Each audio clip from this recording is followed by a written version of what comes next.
I promised myself I'd actually start recording my streams so I don't have to wait for YouTube to process them.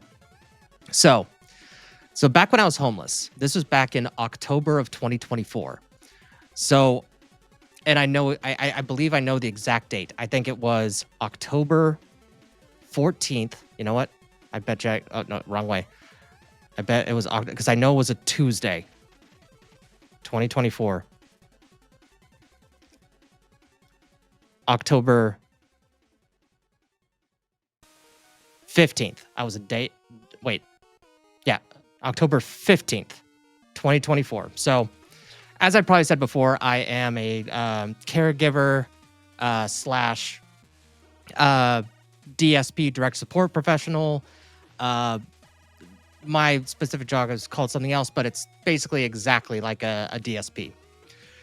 Now, we were understaffed for a while, and then we finally got some staff. They're great people. They came up the same I did. We all got trained up. And remember, I was homeless. Now, what we were supposed to do is we were supposed to take one of our residents out for an overnight trip. Now, this is the first time I've ever been on an overnight trip with a resident or a client. Okay. Now, in my residence, they can be a little, if I could dress up the term, handsy.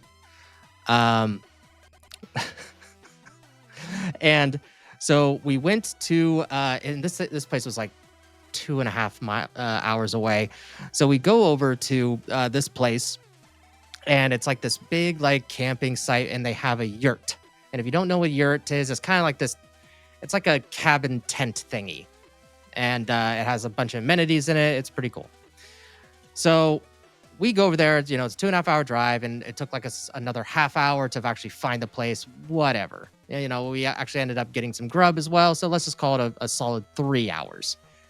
Now we get to the yurt, and we realize that the yurt is a bunk bed, and our resident has to be on the bottom bunk because he's a big dude. He's a 6 foot, like 270-pound black dude, like big dude.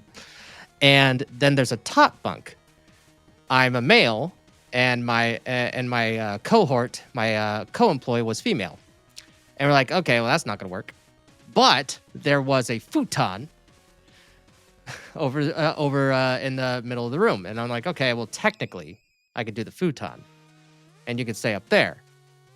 But also at the same time, one of us needs to be up because this resident does get up every single day. Well, not every single day, but he is known to get up really early. Maybe you need to go to the restroom and then, go to bed. So you kind of still need to be awake. So at that point, I had been up, and we left at around 3 p.m. And I was homeless, so I spent the whole day doing something else. And the homeless shelter kicks you out at like 8 a.m. or 9 a.m. 9 a.m. And so I'm doing fuck else elsewhere. And then I come back, and after that, so I've been up since 8, so at least 8 a.m., get kicked out at 9, and then not kicked out, we just have to leave. And then so we go. So I've been up for a while at that point, and I didn't go to bed till 4 a.m. And then because, women, like if there's a bad thing, women get the priority. But she said 3, 4 a.m. we can switch shifts, and then I can sleep. Like she's the one driving, so she gets the majority of sleep. That just sounds fair to me, right? So we go to the house, we get his medication. So we go all the way back, 2.5 hours back. We get his medication, and then we go to Denny's. No, not Denny's, Sherry's, before it closed down here in Oregon. And my resident, he just wouldn't leave. We were there for 2 hours. He just refused to leave. And we had to do kind of a weird trick thing near the end so that we could go back to the van. And then we went to a wildlife resort, another 2.5, 3 hours south. We got McDonald's. He ended up tearing my shirt apart. And so by the end of the day, we're going back. And our shift doesn't end. So we stayed the night. So we've spent basically 50 hours in this goddamn metal capsule that we call a van. My shirt is ripped in pieces.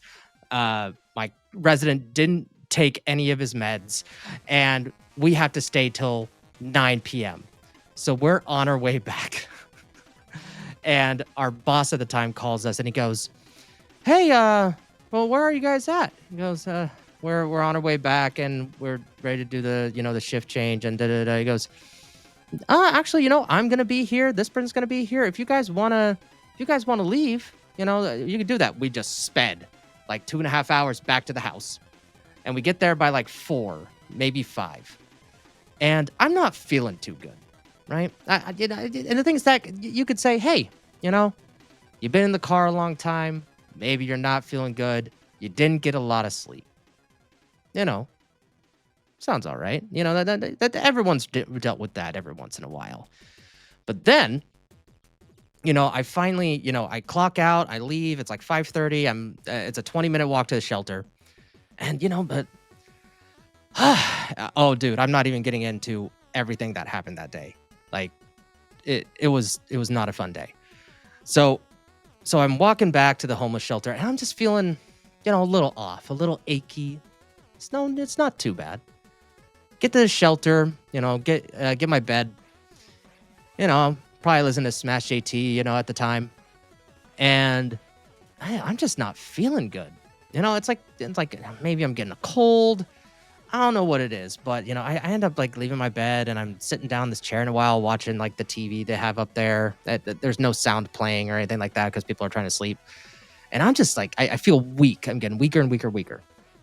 So I finally go back to bed and I wake up at 8 a.m. and I'm just like joints sore, like weakness. Like, how you feel weak in one part of your body after you work out? This is like that, but without the working out, and it was everywhere. It was in my joints everywhere. So I leave at 8 a.m. I go to, where I'm supposed to be clocking in, and it's around 1 o'clock. So I'm there from 9 a.m. It's about 1 o'clock now, and I'm just starting to get the feeling of, okay, something's wrong. Something, just in case. Let's get a COVID test. We did 3 COVID tests. All 3 of them were positive.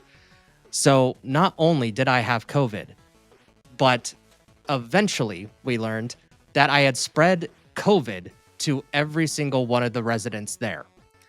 So one person, like, he has a hard time walking. He could not get up, ended up falling. Another person was just in bed all the time. Actually, they were all in bed for like an entire week and a half. And no one was able to get out. Nothing. And, oh, you want to know the kicker? So I had saved, some sick time. And I'm like, you know what? I have sick time. And what's the minimum days? It's 5 days. Okay, cool. That means I can 3 of the days, I can use sick time, and then I have a weekend, and I should be, financially fine. So about a day or 2 passes, and my boss calls me, and I'm somewhere. I'm walking somewhere. Maybe I was just getting out of a store, and he calls me. Goes, "So, your sick time isn't going to be going through." And I'm like, "What do you mean?" Because I hadn't been at the job for 3 months, even though I had the hours for sick time, they couldn't approve my sick time even though they wanted to. So I did about a 50-hour shift that I didn't get paid for maybe like 10 hours of. 50-hour shift. No, it wasn't 50 hours, but yeah, you know what I mean. Because of the evening. And then I get the call of like, "Hey, you're homeless. And even though you have the sick time, you can't use it.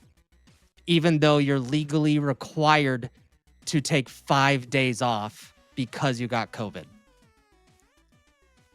That was just one of the worst fucking days ever. One of the worst weeks, but like put me behind on my getting out of homeless thing for like a solid 2 weeks. It sucked so fucking